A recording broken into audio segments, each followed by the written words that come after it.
Hello, happy Sunday. And you know, if it's Sunday in my world, it means time for a book review. Because I get the pleasure of reviewing a book every Sunday, which I love doing. And I really, really like the book this Sunday. Last Sunday, I wasn't thrilled with the book, Blue Ocean Strategy. But today, I really, really enjoyed this book. I listened to it. I didn't read it. But I did spend a few hours on the book's website getting all their collateral material, which was fantastic. So today's book, and I'll show you a picture of the book. Today's book is Rocket Fuel by Gino, Wickman, and Mark C. Winters. And you, of course, will know Gino Wickman because Gino has authored several books, including Traction. And it's because what interests me in this book was the fact that he authored Traction, which I really like.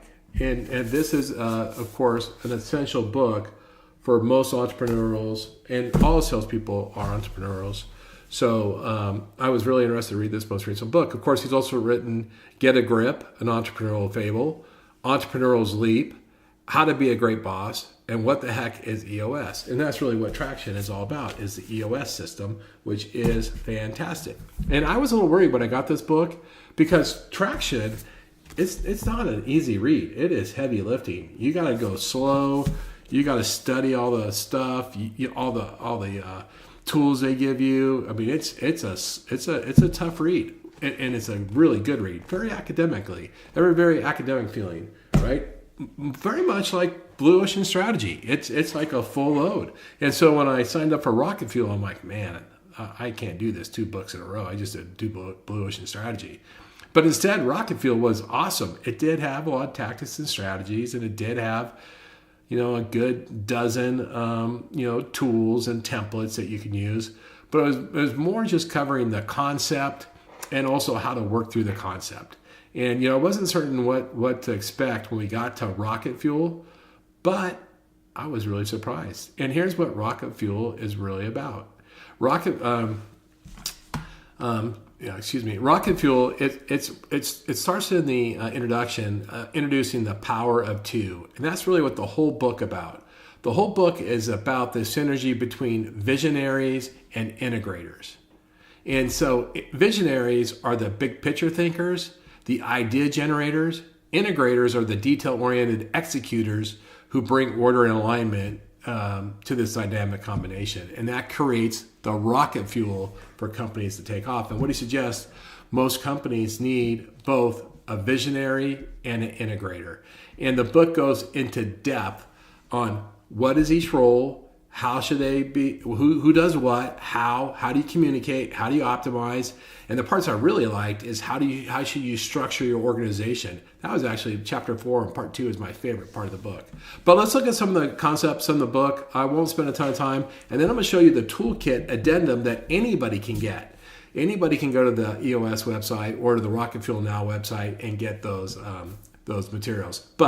So the book starts in part 1. It's the context. It's where the authors explain the visionary and the integrator. And by the way, I didn't talk much about Mark C. Winters, a co-author on this book. He's an EOS coach. I guess he's a highly successful EOS coach. He's been with the organization a long time.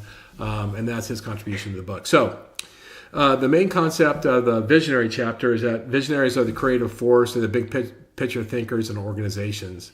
Their strengths are idea generation, inspiration, and identifying growth opportunities. Their weaknesses are impatience, inconsistency, and struggling with follow through. Visionaries need an integrator to focus their ideas and maintain operational stability. The other thing is visionaries, they spit out a bunch of great ideas. It's the integrator's job to filter those down to the ones that are most, possible.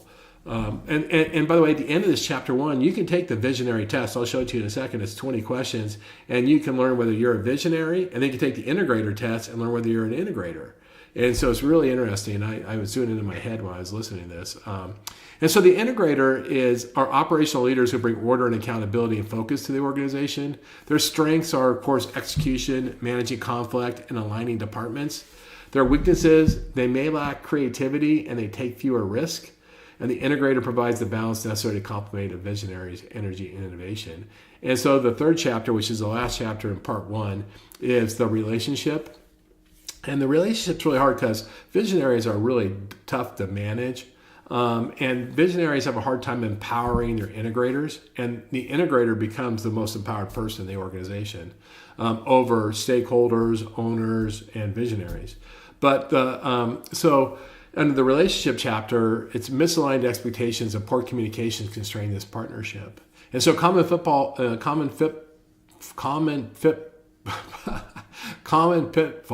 like pitfall world, common pitfalls include lack of trust, unclear roles, and micromanagement. The strong partnership requires clear communication, defined roles, and mutual respect.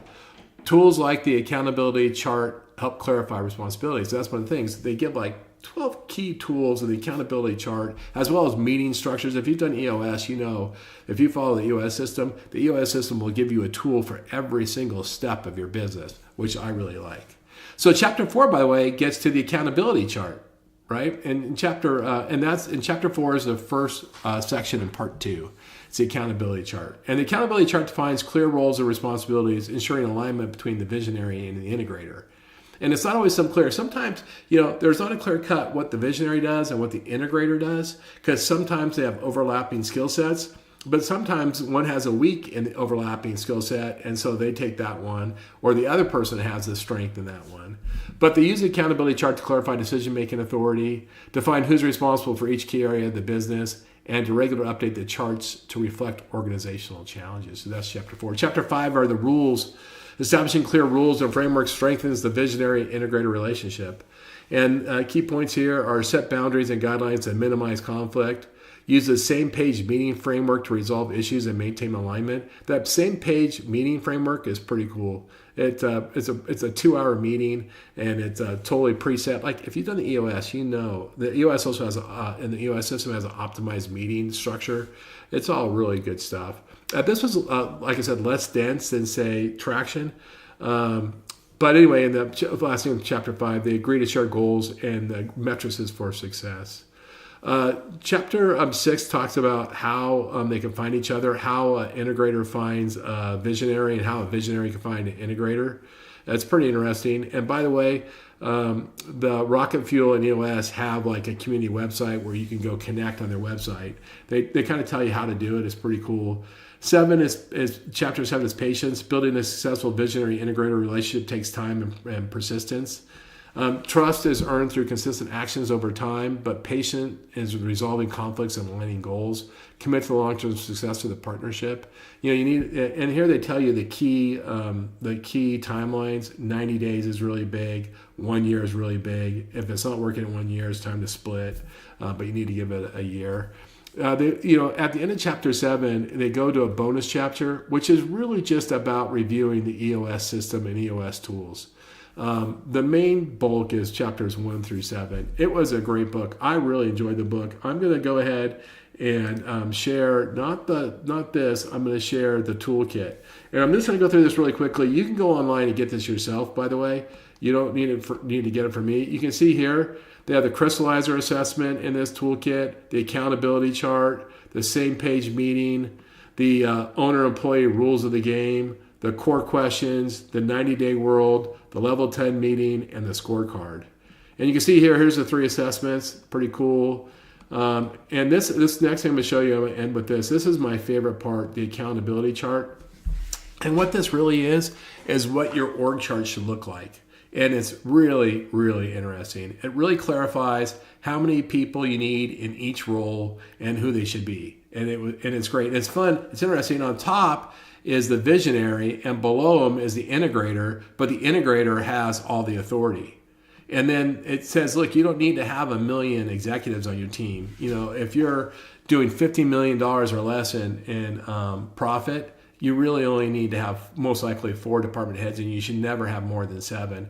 This was my favorite chapter. It's from chapter 4. It's something that I think every leader should read. Now, speaking of leaders, as I go to wrap this up, this isn't a book that is just for C-suites. This is a book for anybody that's a leader. Think if you're a big producer and you have a team, you have an assistant, you might have a few assistants, you might have a processor, or if you're a real estate agent and you have a team. Well, look, you probably are the visionary and you need an integrator, right? I mean, more than anything, this book probably applies to you more and can help you more on how you structure your team, your organization. And so it's important for anybody that has a team, a company. It's 4 hours and 27 minutes or something like that, and it's fun to listen to. It's well spoken. They have really good case studies. I highly recommend this book. And like I said, I probably spent more time on the EOS website and on the on the Rocket Fuel website than I did listening to the 4.5 hour book. I just really enjoyed it. I got a lot out of it. I hope you get a lot out of it. I hope you're having a great weekend. I appreciate you stopping in. I appreciate the feedback I get on these book reviews. It makes me keep wanting to do it. Sometimes it's a bit of a slog, but I've really enjoyed reading every book. So thank you for checking in. Thanks for listening to me. I look forward to talking to you again soon.